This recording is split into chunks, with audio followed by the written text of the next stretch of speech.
प्रथम मी जे सोमवारी दुर्दैवी रेल्वे दुर्घटना झाली आणि त्या दुर्घटनेमध्ये जे व्यक्ती मृत झाल्यात त्यांच्याबद्दल आम्ही त्यांच्या दुःखामध्ये, त्यांच्या कुटुंबाच्या दुःखामध्ये आम्ही ऍज एक वृत्तपत्र विक्रेता म्हणून त्यांच्या सगळ्या दुःखामध्ये आम्ही सहभागी आहोत.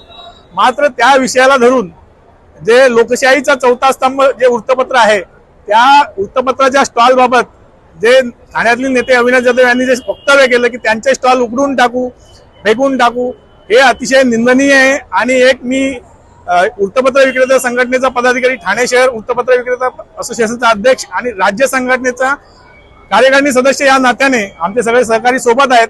आम्ही या जे वक्तव्य केले त्यांचं त्या वक्तव्याचा आम्ही जाहीर निषेध करतो. एक लक्षात घ्या की लोकशाहीचा चौथा स्तंभ आहे आणि त्याच्या बाबतीत जर आपण असं बोलू तर हे कुठेतरी चुकीचं आहे आणि त्यांच्या वक्तव्याचा आम्ही आमच्या संघटनेतर्फे जाहीर निषेध करतो. वृत्तपत्र विक्रेता संघटनेचा वृत्तपत्र विक्रेता संघटनेचा त्यांनी हे जे वक्तव्य होतं, जी ठाणे स्टेशनमध्ये जी गर्दी वाढते त्या गर्दीच्या पार्श्वभूमीवर त्यांनी सांगितले की वृत्तपत्र आणि बाकीचे जे काही स्टॉल आहेत ते हटवा, जेणेकरून जी गर्दी होते त्या ह्याच्यामुळे ती कमी होईल. एक लक्षात घ्या, वृत्तपत्राचं जे स्टेशनचे जे स्टॉल्स आहेत व्हीलर हे स्वातंत्र्यपूर्व काळापासून आहेत, आत्ताच नाहीत, पूर्णपणे अधिकृत आहेत, लायसन्स आहेत, सगळं काही आहे. मात्र त्या स्टॉलच्या बाबतीत असं वक्तव्य करणं हे कुठंतरी चुकीचं आहे.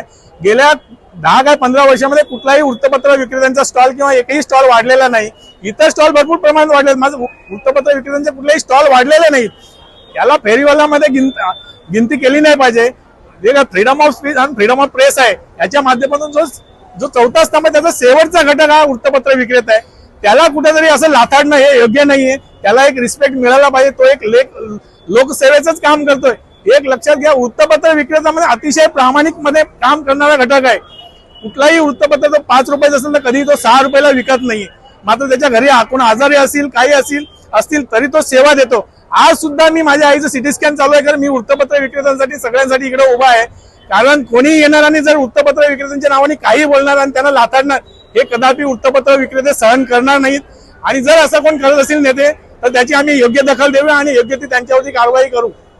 मनसे तर ठाम आहे की स्टॉल आम्ही सर्व उचलून लावू, मात्र वृत्तपत्र विक्रेत्यांची काय नेमकी आता? एक लक्षात घ्या, त्यांची जर ही भूमिका ठाम असेल तर आमची भूमिका ठाम आहे की त्यांच्या या भूमिकेचा आम्ही ठाम जाहीर निषेध करू.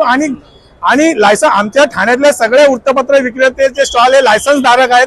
आम्ही सर्व अधिकृतरित्या व्यवसाय करतो. आणि महत्वाचं म्हणजे हा जो व्यवसाय आहे वृत्तपत्र विक्रेता, या व्यवसायामध्ये सर्वात जास्त मराठी वर्ग आहे, मराठी टक्का आहे.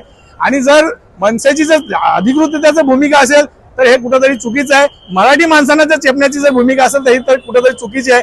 त्यांनी या जे वक्तव्य केलं त्याचा विचार करावा आणि त्याची चूक जर जी झालेली आहे त्यांनी ती दुरुस्त करावी.